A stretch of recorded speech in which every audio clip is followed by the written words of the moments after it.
नमस्कार। निःशुल्क ज्योतिष परामर्श केंद्र में आप सबका स्वागत है। आज दिनांक 14 मार्च 2025 शुक्रवार। जैसा कि आप लोगों को जानकारी होगी, हमारे सभी साइंटिस्ट, ज्योतिषाचार्य, विद्वान, गुरुजन, भविष्यवक्ता सभी हमें बता रहे हैं कि 30 मार्च 2025 को जिस दिन नया संवत्सर शुरू होगा, उस दिन ब्रह्मांड में जो ग्रहों का गोचर है वह हमें बहुत अधिक प्रभावित करने वाला है। और इन ग्रहों के गोचर का प्रभाव हमारे लिए शुभ परिणाम लावे, दुष्परिणामों से हम बच सकें, उसके लिए आज मैं आपको 6 सर्वोत्तम उपाय बताने जा रहा हूँ। यदि आप इस पर चिंतन और मनन करें, इसको समझने का प्रयत्न करें और इसको अपने जीवन में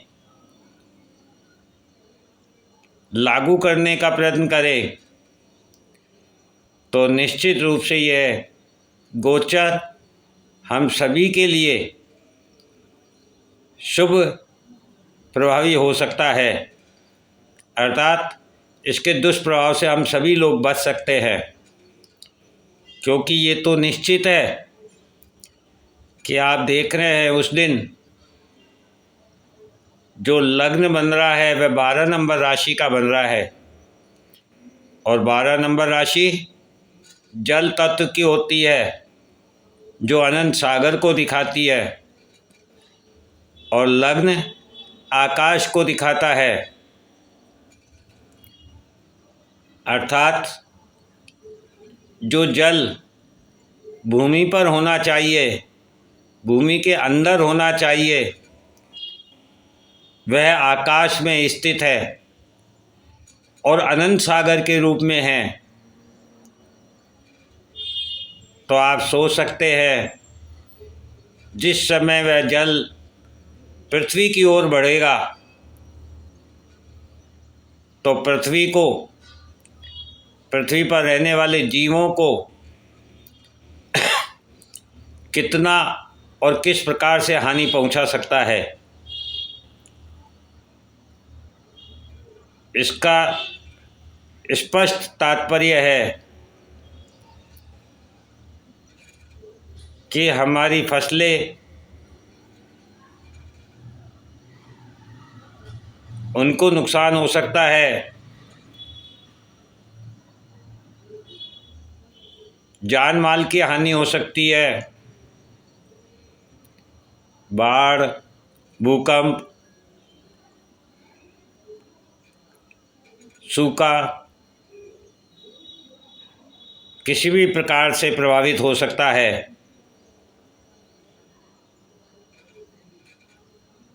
और जहाँ अग्नि है वहाँ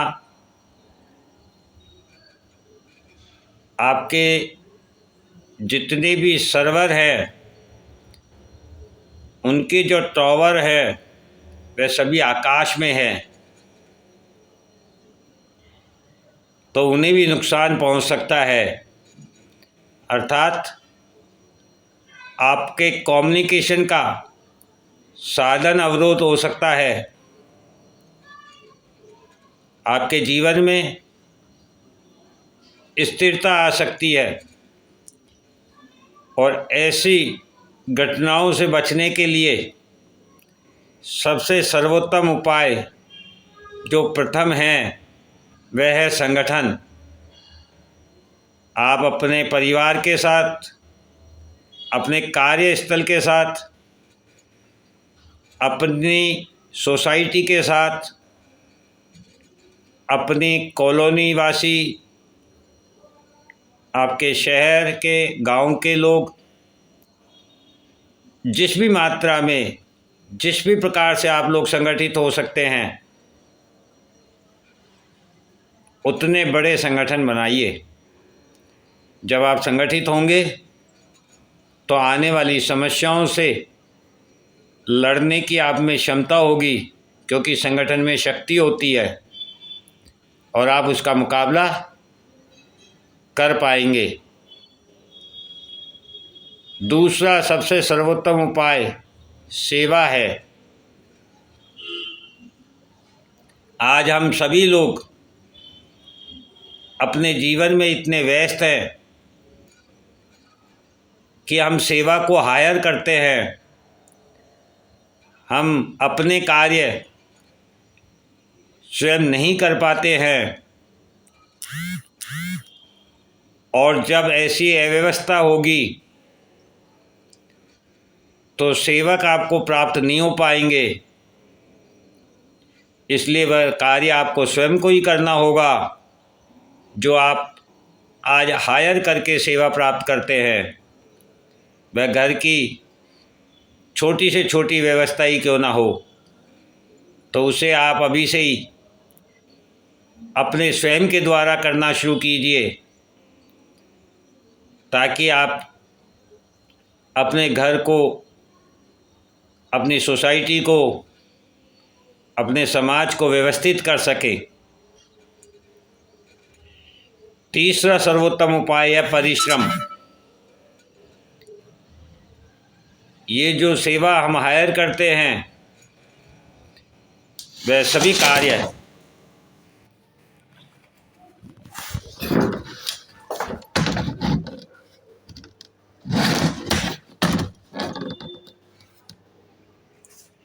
जब हम स्वयं के द्वारा करेंगे तो हमें अधिक परिश्रम करना होगा, और यह परिश्रम यदि हम मजबूरी में करेंगे, घटना घटित होने के बाद करेंगे, तो हमें बहुत भारी लगेगी। और इसकी आदत हम अभी से डाल लेंगे तो हमें इसमें आनंद आने लगेगा। फिर वह चाहे संगठन मिलजुल कर सेवा करे, चाहे वह संगठन मिलजुल कर परिश्रम करे, और एक ऐसी व्यवस्था बैठाएं जिसे साझा चूल्हा कहा जाता है, क्योंकि भोजन सबसे महत्वपूर्ण सामग्री है जिसके बिना जीवन नामुमकिन है। अतः ऐसा ना हो कि किसी के पास वेस्टेज करने तक के लिए हो और किसी को पेट भरने तक के लिए ना हो। इसलिए अभी से ही आप लोग साझा चूल्हा की व्यवस्था कीजिए, संगठित होइए।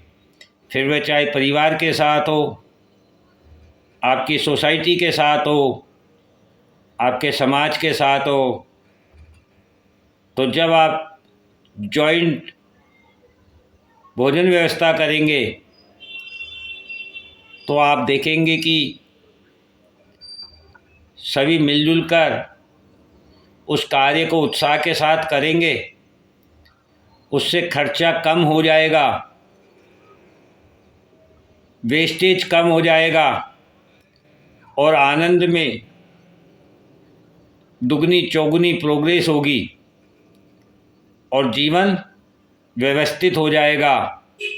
और आने वाले इस गोचर प्रभाव से हमें शुभ प्रभाव प्राप्त होगा, यह हमको बुरा प्रभाव नहीं दे पाएगा। पांचवा उपाय फिजूल खर्च और वेस्टेज पर रोक। जब आप लोग संगठित होते हैं और संयुक्त भोजन व्यवस्था करते हैं, जॉइंट सेवा करते हैं, जॉइंट परिश्रम करते हैं, तो ये आज की पीढ़ी तो इन चीज़ों में भाग नहीं ले सकती है। तो ये सभी कार्य 60 वर्ष की उम्र से अधिक वाले लोगों के लिए है, फिर वह चाहे महिला हो या पुरुष हो। तो वे लोग जब मिलजुल कर बैठेंगे, मिलजुल कर एक दूसरे का हाथ बटाएंगे, मिलजुल कर भोजन करेंगे,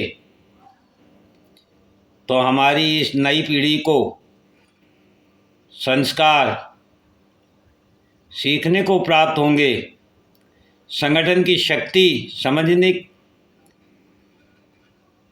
को प्राप्त होगी, और ये लोग भी अपने फिजूल खर्च और वेस्टेज पर रोक लगा पाएंगे। और छठा सबसे सर्वोत्तम उपाय जो है वह है संयुक्त कार्य प्रणाली, अर्थात सभी कार्य सभी लोग मिलजुल कर करें। तो आप देखेंगे कि आज से 30 साल पहले प्रत्येक परिवार में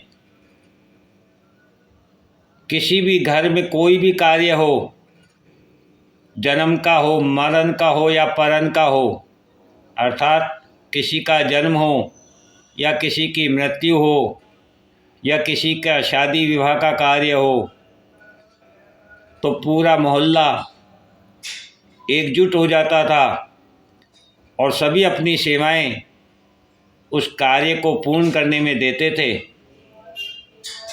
और 3 से 5 दिन तक की बारात का प्रोग्राम होते हुए भी उस परिवार को किसी प्रकार की बाधा उत्पन्न नहीं होती थी, थकान नहीं होती थी, और हंसी खुशी सारा कार्य बहुत आसानी से, बहुत सस्ते रूप में, कम खर्च में और बहुत अच्छी आवभगत के साथ पूर्ण होता था।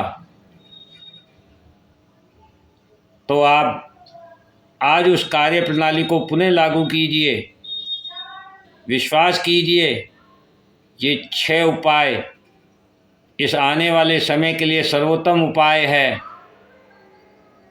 यदि आप अभी भी जॉइंट नहीं हो सके, आप अकेले अपने अहंकार में रह गए,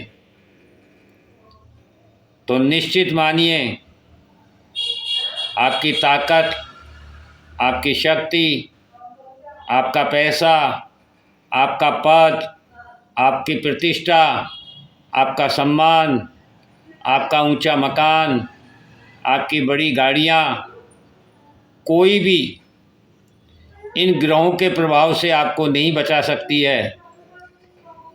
अब इन ग्रहों के प्रभाव से यदि कोई बचा सकता है तो वह मात्र संगठन है। इसलिए जितनी जल्दी हो सके अपने घर में, अपने मोहल्ले में, अपनी गली में, अपनी कॉलोनी में लोगों से चर्चा कीजिए, व्यवस्थित होइए और संगठित होइए। और ये 6 कार्य आप संगठन के साथ संगठित होकर जब करेंगे तो किसी को किसी से कोई शर्म नहीं होगी, क्योंकि आज जो घर सेवा के अगेंस्ट में भुगतान करने की स्थिति में नहीं है, वह भी मजबूरीवश सेवा को हायर कर रहा है, क्योंकि वह जिस समाज में रहता है उस समाज में आज हमने ऐसा माहौल स्थापित कर दिया है कि आप स्वयं यदि कोई कार्य करते हैं